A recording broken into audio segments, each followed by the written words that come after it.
CEO of the renowned worldwide Italian menswear company, which had its beginning in Rome, Brioni. Brioni is known as the tailor of kings, and it's very exclusive, and you will be seeing the most exciting video of how and why they are known as the tailor of kings.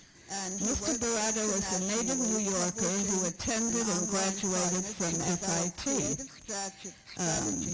That augment the company's He is an award winner of the Star Salute given annually by the Alumni Association to success. All going to end up with designer positions on 7th Avenue. The market has changed, as you all in merchandise and in marketing have been made aware of. It's global.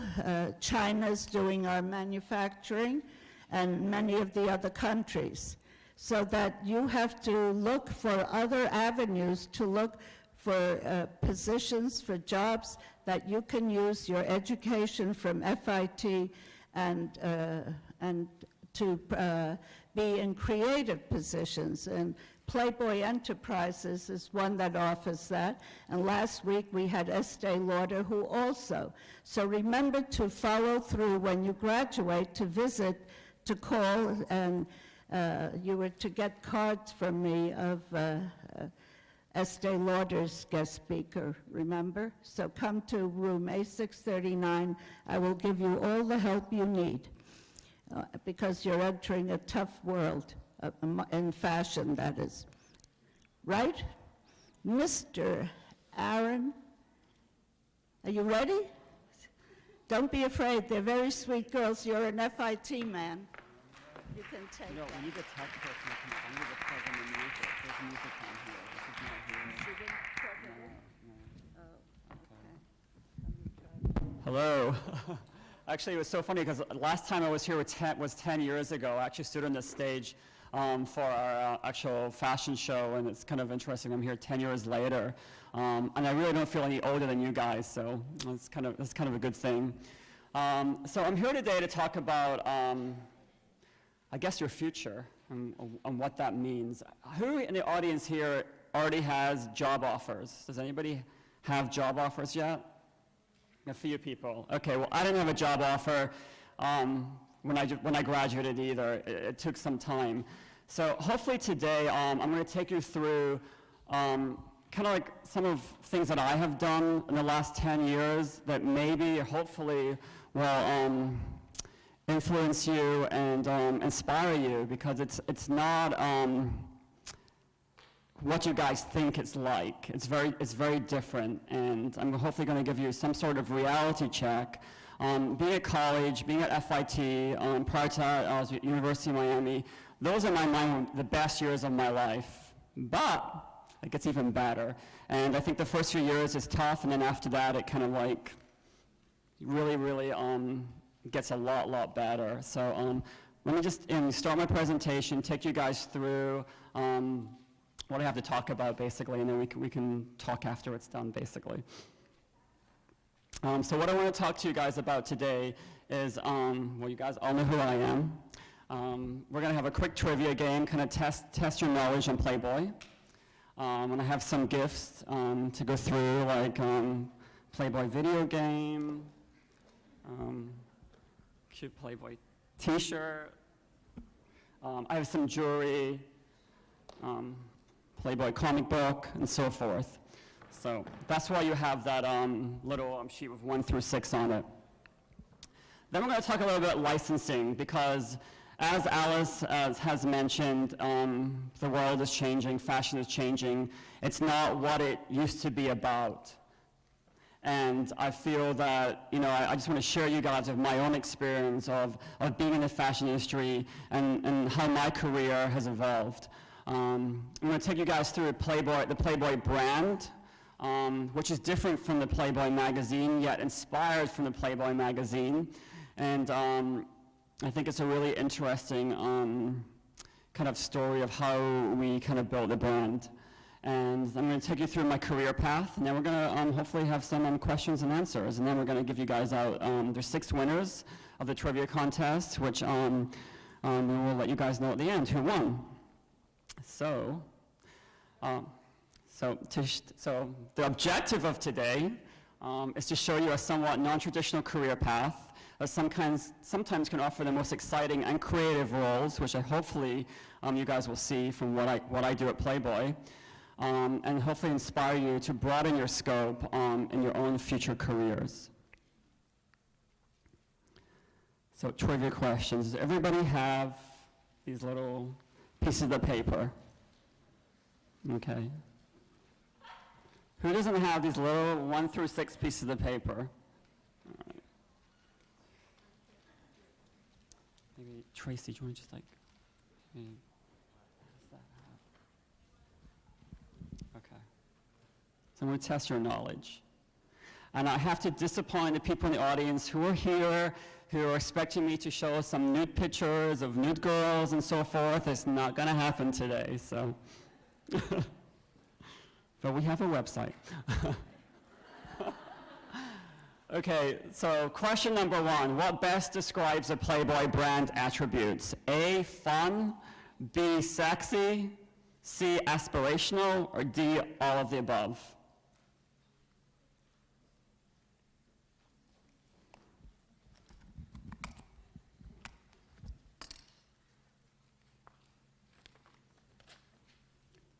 Okay, next question.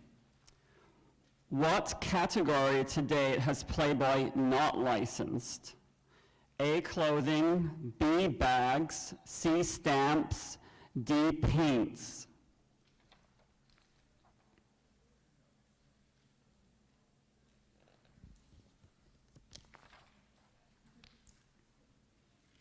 Question number 3.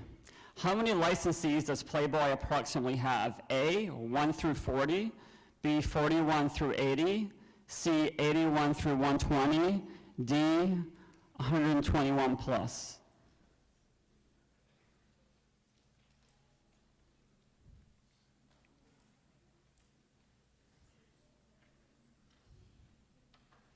Four, what is the approximate percentage of licensed women's fashion, which is including apparel and accessories, business to that of men's? A, 75%, B, 45%, C, 25%, D, 55%, meaning what percentage is our female business to Playboy's brand?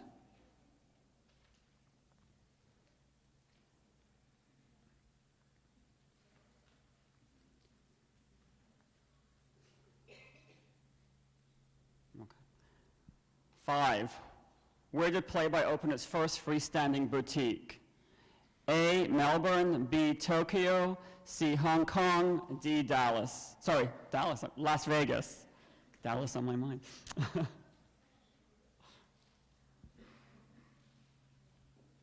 we find someone to plug the music in? We've got someone.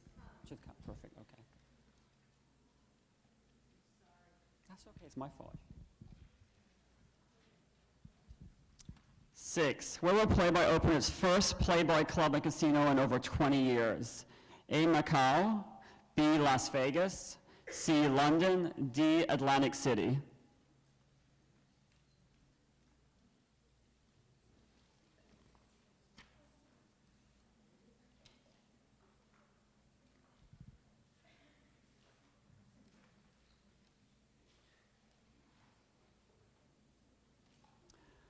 Okay, so now what I need everyone to do is pass up their answers to the front. And there's a large, this very pretty blonde lady over here. There's Tracy Coulter, our PR manager. We have a Playboy bag. Just put your answers in there. Pass them over this way. And what will happen is she'll pick out the 6 winners. If you get the answer right, then we'll call your name at the end, and you get one of the prizes. Which means you have to stay here for the full hour if you want a gift.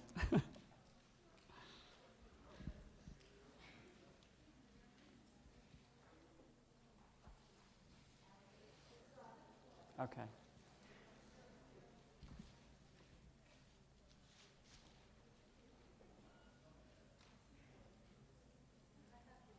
Sure. Please, Heather or Anna or Megan, please help collecting the quiz test. Please help us. Heather? Okay. Down here first. Did we collect all yours there? Thank you.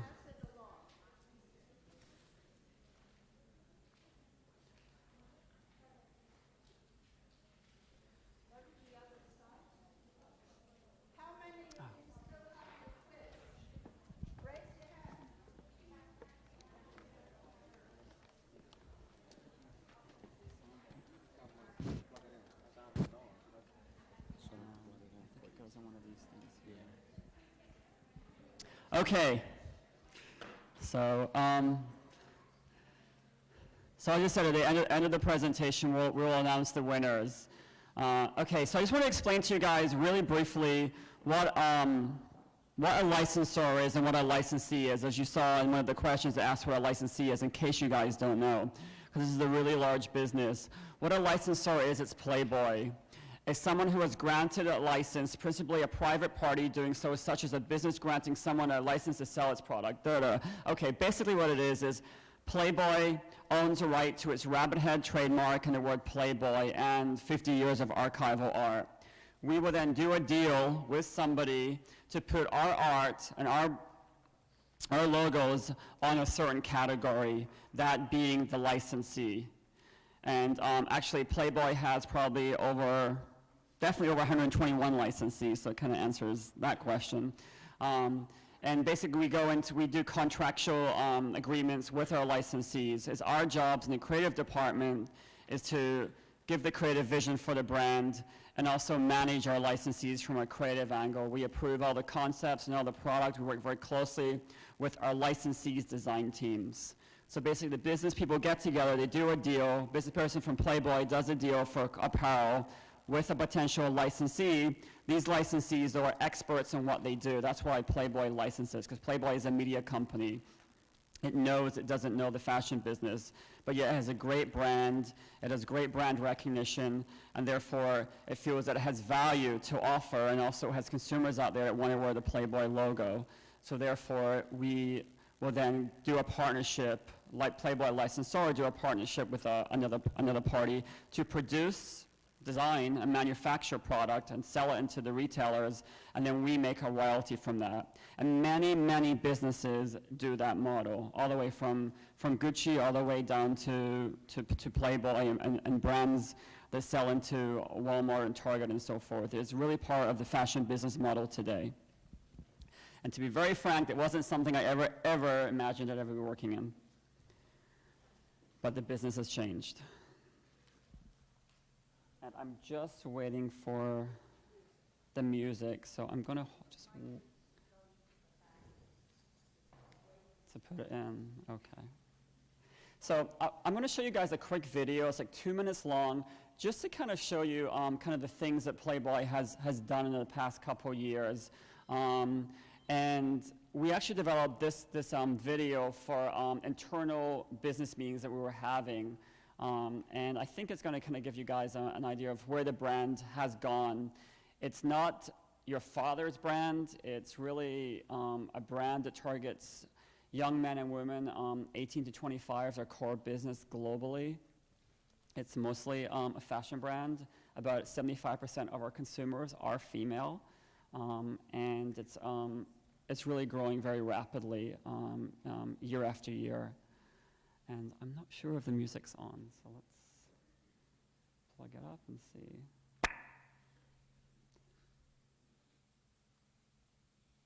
Time goes by, So wake you guys up if you're falling asleep. time goes by, so slowly.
we can actually keep the lights down. That's where you guys can focus less on me and more on the screen.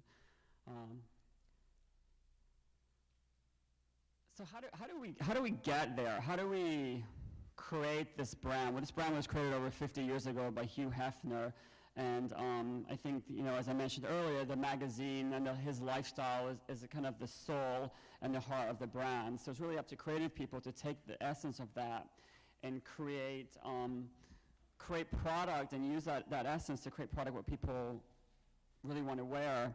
And what we do at Playboy is our in-house design team, which actually was set up in 1998 when I actually first joined the company, we actually create style guides and graphic guides each season, so we keep the brand fresh. We tap into the art archives. There's probably no other brand out there that has the kind of art archives that Playboy has that you can tap into, which is pretty amazing. I mean, you come in 50 years of cool Playboy covers and photography and so forth. So we create men's books, women's books, graphic books, lingerie books, interior and lifestyle books, all using the Playboy logo and showing our licensees how to evolve the brand each season. So some examples of our themes for Spring/Summer 2007 are guys young and loaded, totally Beverly Hills boy inspired. Why Beverly Hills? Well, the Playboy mansion's in Beverly Hills, and you know that's Hugh Hefner is one of the a lot of people look up to him. It's a dream to be Hugh Hefner. It's a fantasy, so that really ties back to the essence of the brand. And I think Luscious Babes kind of speaks for itself. It's cute, sexy. We tap into what's happening trend-wise. We work with trend forecasting companies. We do a lot of very creative things that come up with our concepts, which will then tie through all the way to our photo shoots and so forth for our licensed product.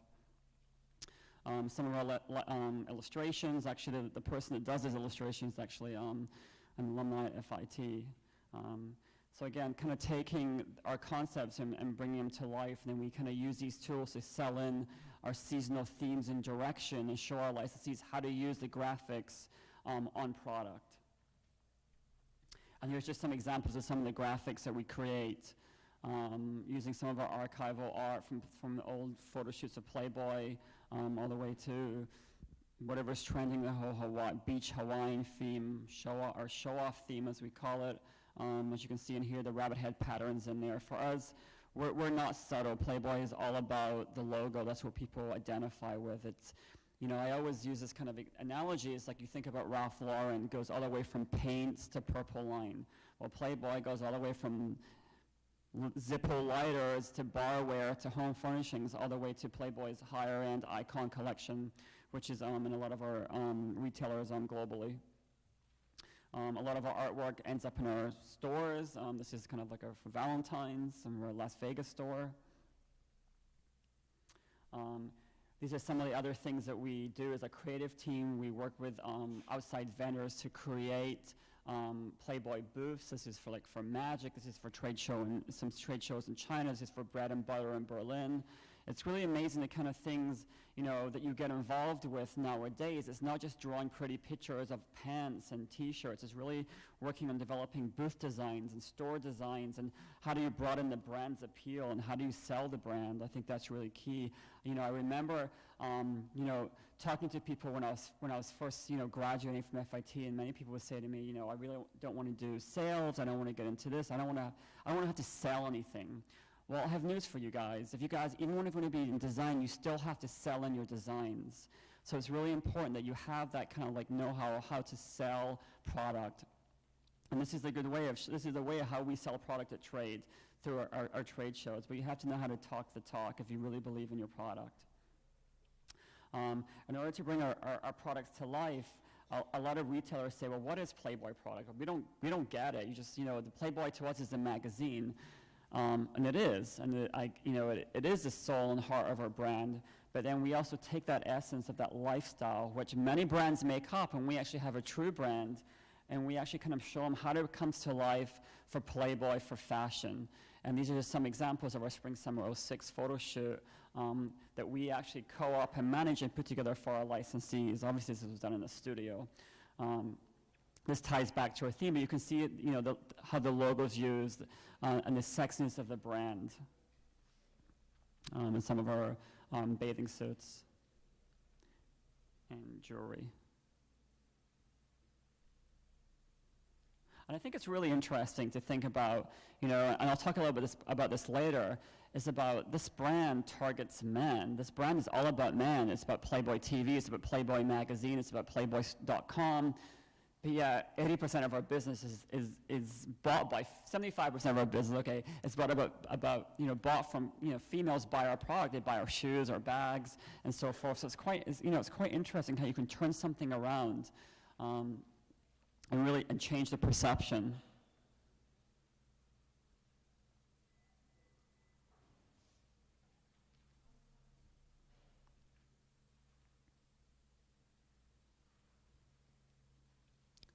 And believe it or not, menswear is actually a small portion of our business. Actually, it's one of our really strategic, initiatives to really start building this business as well.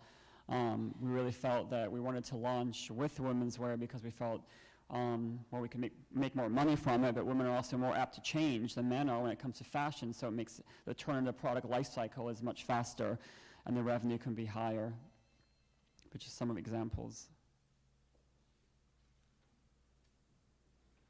And I think it's also repurposing the rabbit head too. As you can see over to the right, the guy in the white bag is, it's just a stitching of the rabbit head ears. It's not the full rabbit head on there. We don't do all the photo shoots. We don't do everything at Playboy. We expect our licensees, and the licensees are the partners that we do a contract with to sell our product. This is an example of something we did for the European market for men's underwear.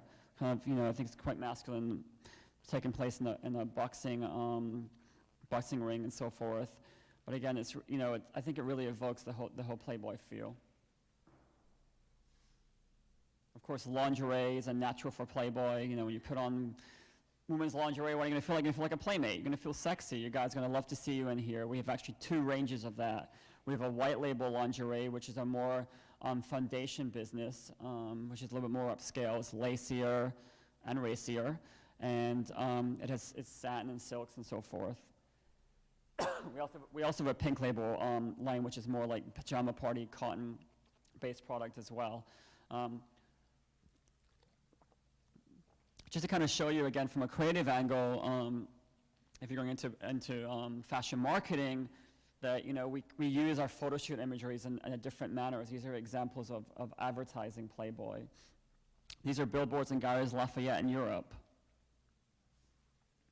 And these are things that our licensees develop for the stores. And of course, we get involved in the design and we approve everything and we give the creative direction.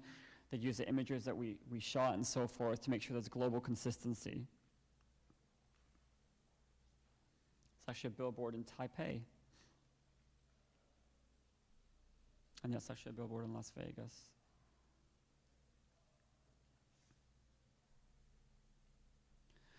Some of our newer product initiatives are Playboy Beauty. I mean, again, think about who else can make women look beautiful, more beautiful than Playboy. So again, developing Playboy Beauty products is a natural for us, and this is sold in some of the finer department stores around the world. This is our initial launch into this foray here. I think that's actually at Henry Bendel's where we actually sell the product. And then we also do lifestyle products. I mean, Hugh Hefner, again, is an ultimate entertainer. And then being the ultimate entertainer, what kind of products can we develop for the home that ties back to the essence of the brand? So here's just some examples.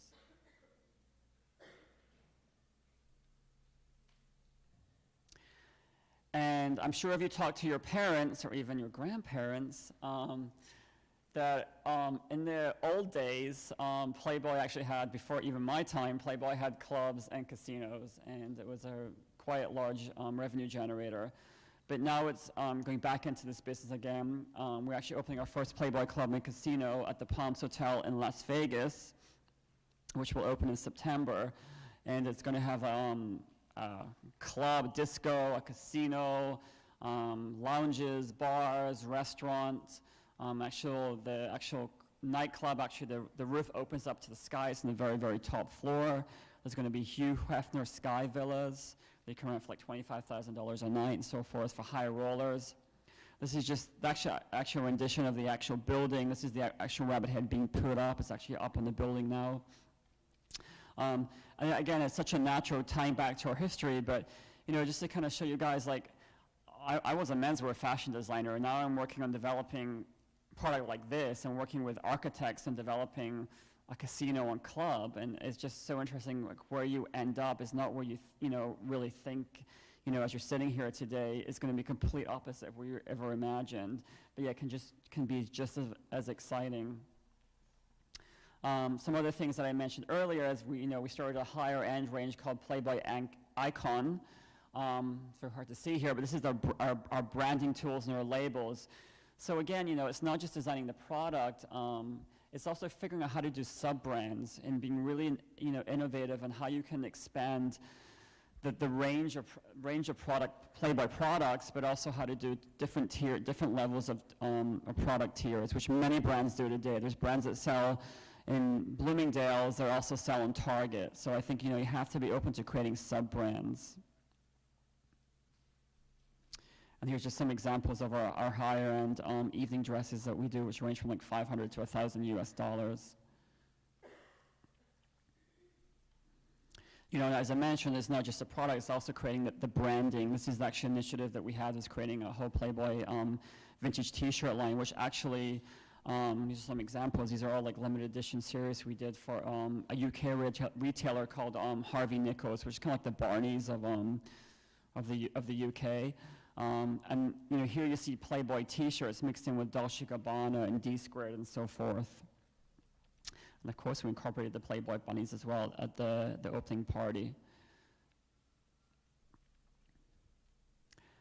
And we've also done some other initiatives. For Playboy's 50th anniversary, we did a whole designer collection with brands like Versace and D-Squared and Vivienne Westwood and MAC and Wolford and Dunhill and so forth. And again, I never thought in my wildest dreams that I would be working with brands like this to develop product for the Playboy brand. So it kind of shows you, like, sometimes a job you get into is not always what you think it's going to be. It's even better, and sometimes it takes time to get there, but you can get there. As I mentioned, some other co-branding. We invited Roberto Cavalli to actually reinterpret the Playboy bunny costume for a new Playboy Club and Casino at the Palms Hotel and Resort. And to the top right up there is just some of his renditions. At the same time, in order to keep the brand cool and hip, we also had him do a small mini collection for his stores. You can barely see the t-shirt within the middle of the jacket, but he did some product for us as well. And we think globally. I think, one thing that, Alice had mentioned to me, she goes, I want you to talk to him about global. And I think global is really you have to think globally today. We live and work in a global marketplace. We all travel. You need to see the world, see what's happening there.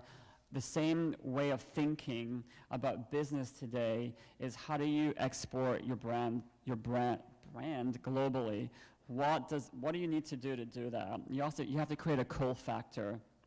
So for example, this is Haya de Goy from Brazil. They're quite well-known high-end fashion designers in Brazil. Brazil is a very important marketplace for us. And we actually worked with them and sponsored them at Sao Paulo Fashion Week a year ago to create some Playboy products for their runway show, because we wanted to introduce Brazil to the sexiness but yet sophistication of the Playboy brand. So, it's kind of cool. Like, again, you're working with these international designers who, sitting in this room, you may not know who they are, but they're really big in their country. And so there's a lot of different markets out there for brands to tap into. One being them. So retail. All right, so I had a menswear design background and graduated, I worked, and we'll talk a little bit more about that later. And now we're involved in retail design. How cool is that? Product design, casinos, retail design, and so forth. So our first foray is doing really fun window displays, maybe developing some shop-in-shop fixtures for some leading department stores around the world. These are some of the stores that we're currently in. Some of the stores have our fixturing, some of them don't, but the fact that we're in there is pretty cool because no one thought Playboy brand back in 1998 had any legs to stand in. Taking, a pretty major risk in my career, but, I think, you kind of see something special in a brand. You feel it has legs of its own, and Playboy is definitely a brand that I saw had legs of its own. This is a store we opened up in Las Vegas. This is actually our second Playboy freestanding store. Actually, the first one was in Tokyo. Las Vegas is at the Forum Shops. It's one of the busiest shopping malls in the country. And we actually just recently won a Retail Design Award as well, which you can see up here. But again, tapping into the cool factor of Playboy, but yeah, you can see like we use the architecture of the rabbit head on the fixture in there. It's actually the rabbit head ears. We have the Playboy art archives in the store. We actually sell Playboy art. We've sold some pieces of art there that range from anywhere from $40,000 to $65,000 and more. As I mentioned before, Playboy's one of the largest art archives, so we sell $25 t-shirts and $65,000 pieces of art. It's really interesting. But again, taking the brand, off the magazine, onto women, and now into stores. It's quite remarkable where we've been. This is actually our store in Melbourne, Australia. And as you can see, we sell everything from sunglasses to Playboy homeware to menswear and so forth. And this is our most recent store in Hong Kong. And for those who know Hong Kong, this is actually a busy shopping area called Causeway Bay. In Hong Kong, and then the very pretty woman in the middle is actually Christy Hefner, our CEO, with our business partners there.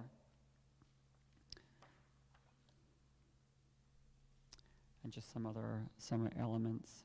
But I think it's really important when you're developing a brand and you're working for a company, it's really, in order to sell the brand look and feel in, you have to have visuals. And I'm a big fan of seeing is believing. You have to show somebody what it's going to look like. And so for us, we have to show the concept, we have to make sure that the photography is right, that the fixturing is right to sell Playboy's story, to tell them that it's not an old man's brand, that it's a young, cool, hip brand. And we have to do that in every level of the brand. So that's pretty much the Playboy story from my perspective. Now a little bit about my career path.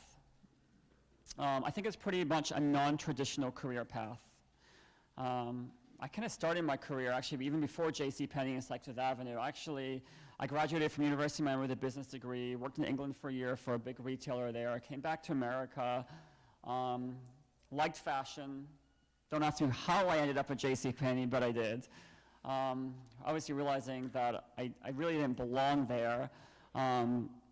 I actually ended up transferring my skills. At that time, was very analytical, but yeah, I had a good sense of fashion to Saks Fifth Avenue and went through their actually buyer training program, which was pretty amazing. So, again, transferring your skills from JCPenney back in the 80s, which is pretty much what it's like today, although probably a little bit better today, to Saks Fifth Avenue, which was the preeminent retail store of the day, basically.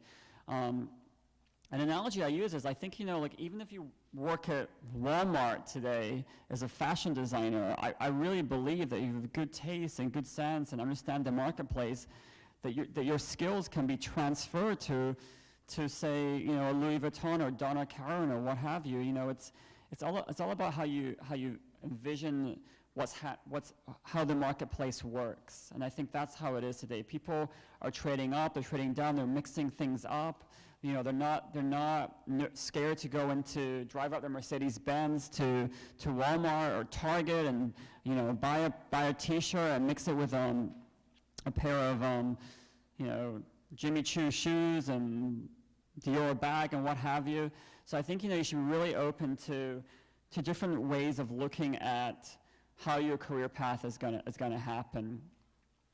While at Saks, I did private label buying and ended up realizing that this was fun, and we had to develop product for our Sexth Avenue label, and I knew nothing about fabric or colors and lab dipping and so forth. So I started taking a class at FIT, which when first class was draping class, which I hated. Couldn't stand draping. It was a whole day Sunday class, but there's something about the draping that just really energized me, and I don't know what it was. So anyway, long story short is career change. Realized I like this, even though I didn't really like draping, I like the whole fact of creating something, and did a career change, and actually decided to go back to FIT full time. And it was probably one of the best decisions I ever made. So if any of you guys are sitting in the audience saying, you know what, I'm not sure if this is the right career path I'm taking, that maybe I should go back to school, I highly recommend that you work for a few years and then make that decision. But it's really never too late. It's really, many people do it. I had a friend of mine, she was actually turning 40, I was much younger, and she was like a, really big, was making a lot of money at this corporation. I met her through my alumni association at University of Miami. She was one of my mentors. And she actually decided she always wanted to be a lawyer all her life, and she hadn't really pursued that because of family pressure, and she was making great money, but she didn't love what she did. And she decided to go, to quit her six-figure salary and go back to school. And, and I was much younger than her. I was in my early 20s. And I realized, I don't want to be 40 years old and make that change. So it really started me really rethinking about what I want from life, and what really excites me and makes me passionate. So I realized that I was doing something creative, not number crunching, and that FIT was the best fit for me. From there, had a great time, as I'm sure you guys did too, and then did some internships. I really, obviously you guys are towards your end of your senior year, so you've probably done a lot of internships, and if you haven't, I highly recommend it. I did internships at a hat company, many companies. Probably the most amazing internship I ever had was working at Donna Karan's menswear collection. Not that it had me do much except measure garments and file things and do the most tedious folding and color copying anyone can ever imagine, but I watched. And I, looked to see how people were interacting. I watched what the designers did. I watched how they talked to each other. I watched what they drew. I watched how they organized themselves. So a lot of it was through osmosis. And I saw how a high-end company operates, even though I was doing so many color copies all day long and so forth. But I looked at what I was color copying. So my internships for me were really incredible. I think one of the most momentous things was that during my internship, I thought I was a hotshot intern, and they actually hired me for the summer and actually paid me, Donna Karan, to work for them in the summertime. And I really wanted to work there so badly because I really identified with the brand. I thought Donna Karan was amazing, So they asked me to do a project for them. And I did this project, and I brought it in, and it was really terrible. It was a really bad project. And it's funny because after they critiqued it, I saw it all. I saw what I didn't do, but it's okay. I was in an internship, and that's what I'm supposed to learn. And I saw, okay, I'm not ready for Donna Karan at this time, but I saw what I could potentially do, and they pointed things out to me in my illustrations and things I had to work on to make it better. And sure enough, believe me, I took evening courses to make sure that I really honed in on my skills and so forth. To the fact that after graduation, I was, really nervous because I didn't really have a job offer, and I really pounded the pavement. I remember just like calling after calling after calling and just setting up meetings. And one person, I remember meeting Michael Kors, and he said, you should talk to this person because you didn't have anything for me there. Maybe he didn't think I was talented enough, who knows. But I just kept going and kept rolling with it and so forth. And I ended up going to J. Crew. And I was so not the J. Crew type at all. And I went there for an interview, and I didn't really click initially with the first person who interviewed me, but I had this, at that time I interviewed with a couple of people, and about a month later, just before I was about to accept this other job, I got, which wasn't paying as well and it wasn't as good as J. Crew, was this other woman who I met with, and she asked me to come in. She wanted to meet with me again because there was a spark I had with her.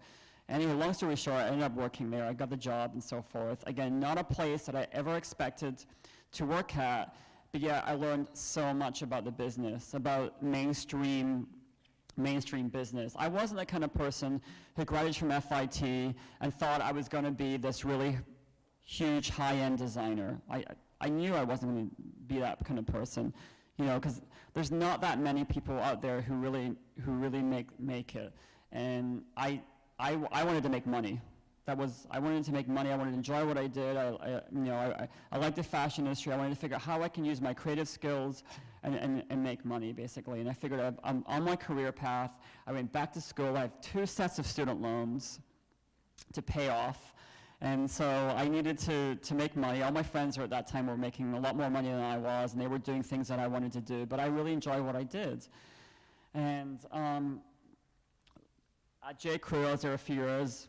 I always talking to my headhunters, always on to the next thing, wanted to find out what was happening in the marketplace, and ended up getting a phone call to have an interview over the phone for this international company. My headhunter at the time wouldn't tell me who it was. They just wanted just to talk with me on the phone. We talked. Then they wanted me to send a project to them. At that time, I had to know where the location was, just because the project depended on the kind of things that I needed to work on for them. So they told me the job was in Hong Kong. Never imagined ever that I was going to end up in Hong Kong. Standing 10 years ago here on the stage here, I never imagined I'd be in Hong Kong. But that was back in 1996. Okay, so I graduated FIT in 1994. So 2.5 years later, I'm going to be in Hong Kong. How amazing is that? I mean, again, I thought globally. To me, the world is my oyster, and wherever my creative skills can take me, I want to learn. And so I'd never been to Hong Kong, and took this opportunity. I got flown to Hong Kong for this long weekend to interview with this company, and I was so myself because I never ever thought I'd ever get the job. Let alone move to Hong Kong. It wasn't in my stars, or it wasn't in my mind, my wildest dreams. Anyway, I got the job, and I started after the job offer, I started 3 weeks later, and I actually met the design team in Paris at Premier Vision, and it just all started then. And living and working in Hong Kong was just an amazing experience. Anyhow, all the point I'm trying to make is you never know where you're going to end up. And I think sitting here today, you guys are, you're going to have an amazing future ahead of you. And, don't be nervous. Just go for it. Broaden your scope of where you want to work. What do you want to do? Because even if you want to be a high-end fashion designer, and I really, really, you should go after your dream. Without a doubt, you should go after your dream. But just be open-minded. Broaden your scope of your search and think globally. I'll lose my train of thought here. Hold on 1 second. So, Hong Kong. I was there for 2 years. Most amazing experience of my life. So talking about college being the most amazing experience of life, working in Hong Kong has no comparison. It was incredible. I learned so much. I went to factories. I traveled around Asia. I met new interesting people. I feel like I got my MBA in design. It was just incredible. We worked 6 days a week, 12 to 14 hours a day. They really work you there. But it was incredible. It was really an exciting time in my life. But not as exciting as working at Playboy. And I'm not here to sell you on the Playboy brand or Playboy. I'm just kind of here to tell you about different non-traditional career paths. So after I was in Hong Kong for 2 years, Hong Kong is really not the most dynamic place to work and career path-wise if you're in a creative industry. It's more financial. Had a great job there though, but realized I needed to get back to reality in the real world and move back to New York and so forth. Never, ever, ever in my life thought I'd end up at Playboy. Got a phone call from a headhunter, said this Playboy's interested in talking with you. I'm like, Karen, you gotta be crazy. This is my headhunter's name. What does Playboy want with me? I have this amazing fashion portfolio. I have this, great background. What the Playboy's a magazine. That's all I know about Playboy.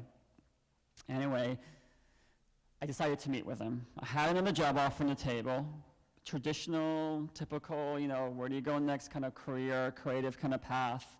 I'm not going to mention the company, but it's a very typical kind of company you go to work for next here in New York. But I figured, let me just go talk to him. Nothing to lose. Didn't want to really go to the interview. Karen wrote the address down for me on a piece of paper. I live downtown. It's like a week later, I go meet with them. I'm in the cab going up Fifth Avenue, passing like the garment district. And I'm like yelling at the cab driver, he's gone too far up the street, thinking that Playboy offices in their garment district, because they want to do fashion. I figured there were those offices were there. Because no, further up. Anyway, I got him to drop me off at Rockefeller Center because I didn't trust the taxi cab driver. And lo and behold, it's like 7:30 Fifth Avenue. I'm like, okay, he's right, it is further up. Who would believe it's right across from Tiffany's and, catty corner to Bergdorf Goodman and so forth. And anyway, I walk in the offices, incredible offices, really beautiful offices. I was like really blown away. I'm like, wow, that's pretty cool.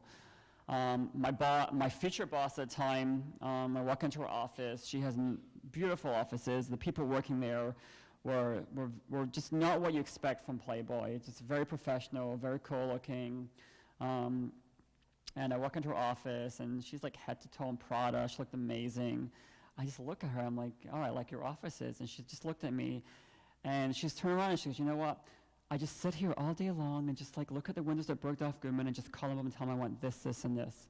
Anyway, this might sound silly to you guys, but I clicked with her because I never thought going to Playboy that you'd have this woman who understood fashion at Playboy. Not just fashion, but like higher end fashion. I'm like, wow, that's pretty cool. So long story short is I was hired to set up a design team for Playboy. I'm like, design team, okay. But again, it was like non-traditional. I think my career path had been pretty non-traditional. It's kind of worked for me.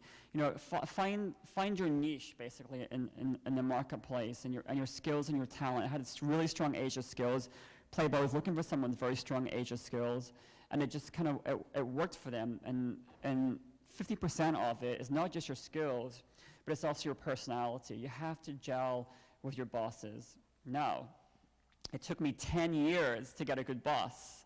So I don't think that's going to come right away. You have to bite your tongue and close your mouth and deal with the bad bosses. But sometimes some of the worst bosses can teach you a lot about how to manage people and how to be a better boss and what not to do.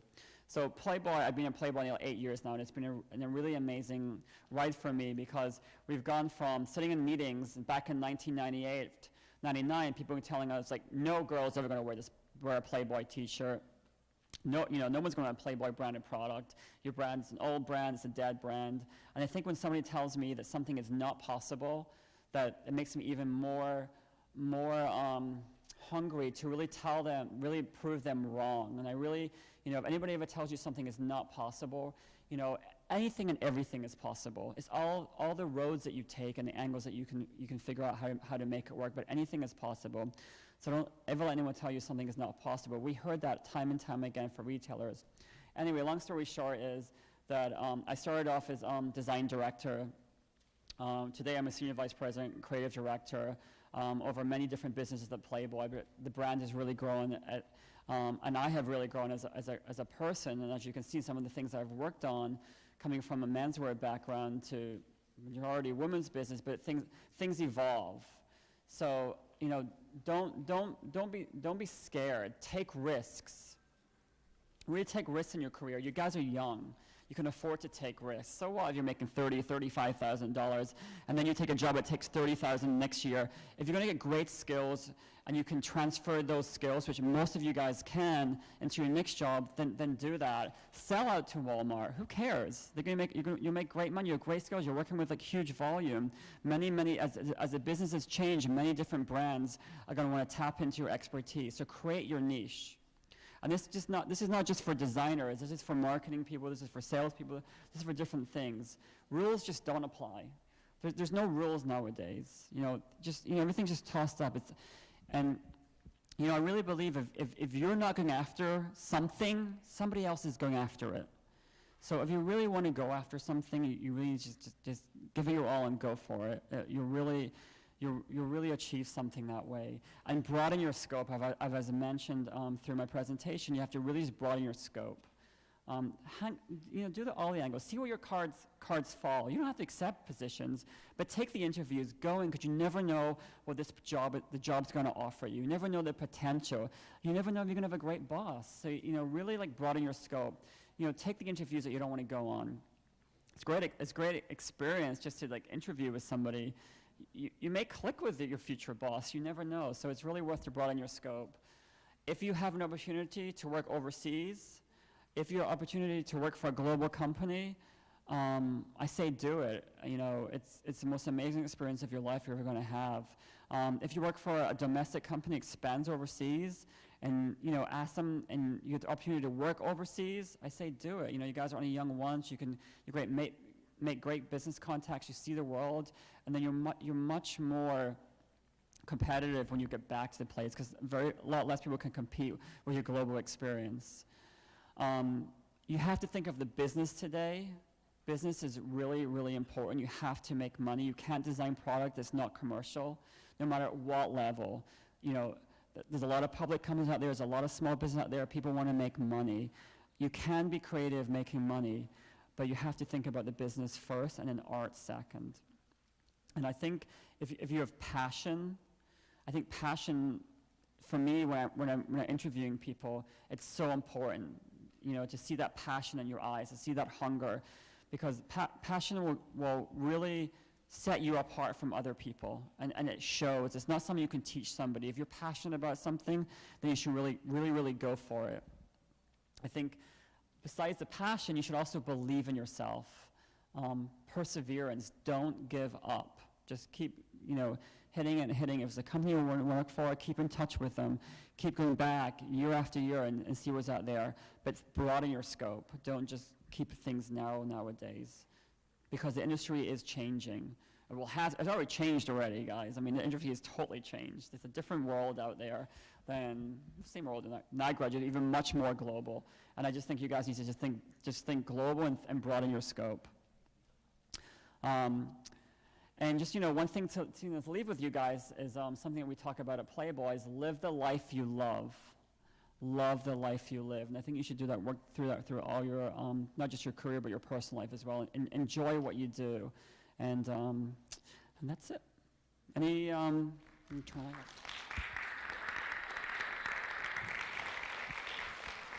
I mean, I wish I had some kind of runway show to show you guys now or something like that, but I'm sorry I don't have that. Yeah, lights. Lights, camera, action. Does anyone have any questions? Questions? No questions? Yes? Yes. Yes. Yeah. I mean, it's quite fun. I got a menswear design, and I ended up going into women's fashion eventually. It's not about what you major in. It's kind of the skills that you have and the vision that you have, and the experience that you want to go with. I mean, if you can draw men and women. If you're good at what you do, you can do different things. And I think, again, that's broadening that scope up. Don't pigeonhole yourself. If there's different opportunities out there, really, you go for it. Anybody else?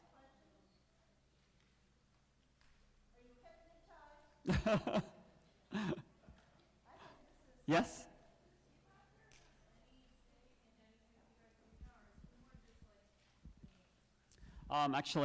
Question in the front row just asked us if Hugh Hefner's anything involved in anything we do, or is it just the name? He actually still runs in charge of the Playboy magazine day to day.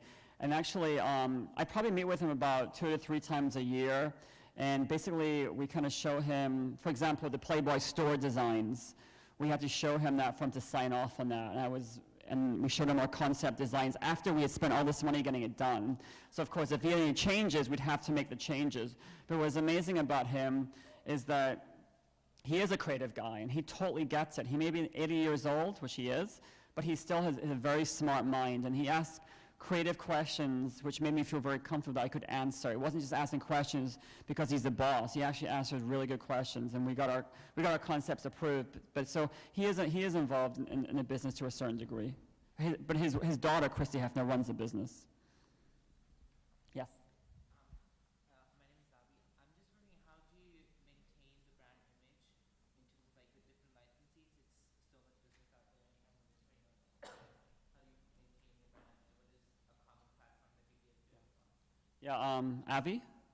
Abby was asking how do we maintain the brand image considering we have over 121 licensees. It's hard. Because, many brands, we 100% licensed. We license everything from Zippo lighters to barware to batting to things. We have, as I mentioned earlier in my presentation, we have Playboy style guides. And then what the style guides are our creative Bibles. They have themes, and they have color palettes, they have key graphics, and they have the key direction for the upcoming season. They come out a year in advance. And we work with all the creative teams around the world, from Malaysia to Singapore to India to the Europe to you name it. We work with all these different companies who have design teams, and we have actually creative summits we work with a year in advance. And we approve everything. We give them direction, but we approve everything from concept to the drawings to the pre-production samples to the production samples. And we have an in-house design team who are very well versed in fashion and quality and design and so forth, and develop a lot of the graphics. It's a partnership. And I stand up today and talk about all these great things I'm involved in, but it's definitely teamwork. I work with an amazing team of people. I have an incredible design director, and very passionate people who get the brand and who really, really, sometimes live the Playboy lifestyle, but they understand the Playboy lifestyle. And I think we're there always trying to sell the brand to our partners. It's not easy, but you have to constantly resell the brand every season to the licensees. Any more questions? Okay. Do we have the winners? Okay.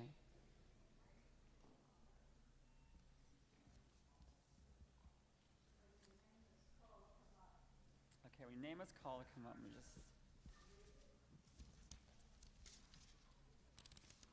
Okay. Okay, so the first winner wins the Playboy necklace. Natalie Unling.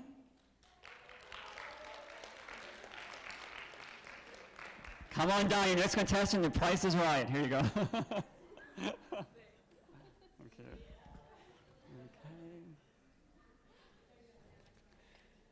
Okay. Next person wins a Playboy cap. Playboy on the side, and a cute little pattern on the inside. Daniela Pollock.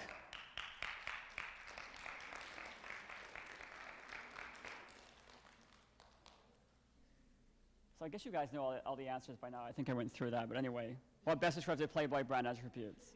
All the above. What category we're not last? Here you go, Daniela. Congratulations. Okay. How many licensees does Playboy approximately have? We have over 100, actually we have over 140. Okay, Suha Lee. Next person. Playboy t-shirt. Thank you.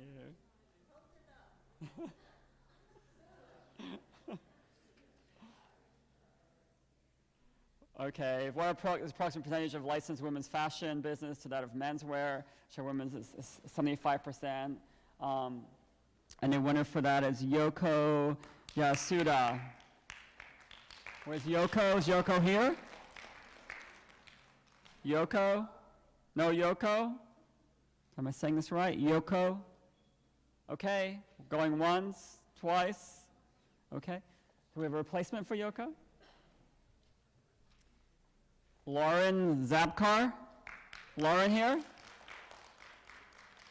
Is Lauren here? I can't even keep you guys here. God, we're a Playboy. Okay. All right, next one. Jennifer Rami? We have a Jennifer in the house? Oh, there she is. Okay, okay.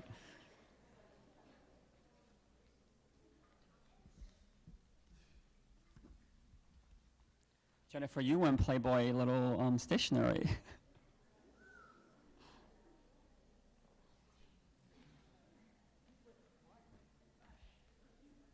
Here you go. Where did Playboy open its first freestanding boutique? That was actually in Tokyo. Sorry if I don't pronounce this name correct. Jae-Hun Lee. Jae-Hun here? Perfect. Okay. Do you have PlayStation 2? You have? Okay, here you go. Thank you. Playboy video game. Okay. Where will Playboy open its first Playboy Club in over 20 years? And where that is Patricia Turcott.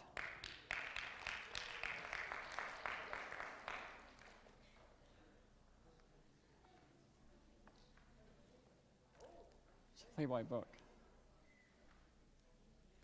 There you go. Thank you.